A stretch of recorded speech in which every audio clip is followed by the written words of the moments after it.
Hello, this is the setup we will be using for our stop motion animation. You'll see an iPad in front and the set behind. The iPad is sitting on a stand to stabilize it. When you hold an iPad to film something, it's always going to be shaky and look like there's an earthquake. Your set is going to be propped up with a little bookend, and if you want, you can have a light. Wherever you set up your movie is where you're going to set it up the whole time you're working on it over the course of many class periods. So choose your spot wisely. Watch the finger. It's hitting the pink icon for stop motion. It just opened into a project. If it's not your project, you'll have to carrot backwards, and I'll show you how to do that. The whole idea of stop motion is you are filming a little movie. We want your movie to take up the whole screen. Look for any parts inside of your viewfinder that show art room instead of your carefully handcrafted screen. So looking on across the top edge, I can see some art room. I'm going to scooch it down. The bottom edge, the right edge, and the left edge. You need to carefully get your iPad into its spot and then stick it there. Use tape. Try to make it so things don't move. So I just carroted backwards. It's a little left-facing arrow to get out into the project menu. If you need to delete old projects, press and hold the square and then press delete. If you need to start a new project, press plus.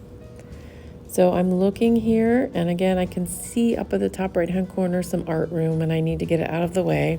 But I also want to show you a character I made for my set. I kept it very simple and sort of short and plump so that it's very stable.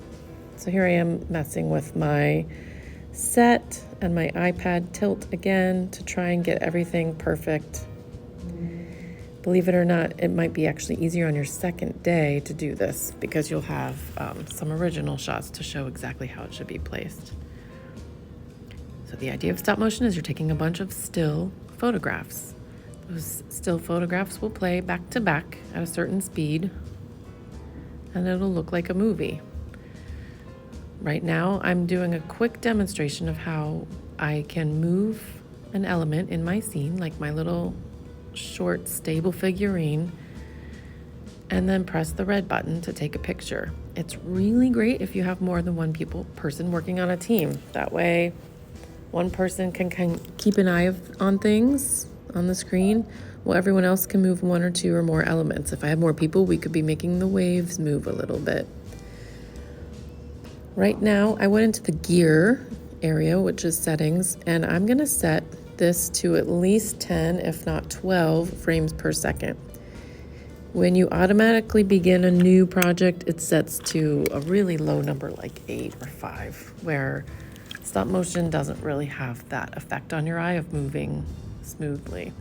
If you ever need to delete a frame that's a mess up, you press and hold and hit that garbage can. There's also some other things you can do on those images to change them or do some other things later. My best advice is to keep taking lots of pictures. And if you think a picture got messed up, to take another shot, and then you can go back and delete pictures that you don't like. Another thing you should see here on the left-hand side is the onion skin effect. I'll see if I can get a shot of what that looks like. The onion skin keeps a ghost image of what your last picture was so that you can see just how much you are moving your item in between shots. You see that little ghost image helps you figure out, are you moving it too much? Do you need to get it back a little bit closer to the original thing? How much should something move? Using onion skin will help you. And it'll also help you set up the next time you get your set to match it with where you had been. Try and match the lighting, match the placement of things. It's good to wrap up a scene before the end of a class, but if you don't, you can get it all set up again.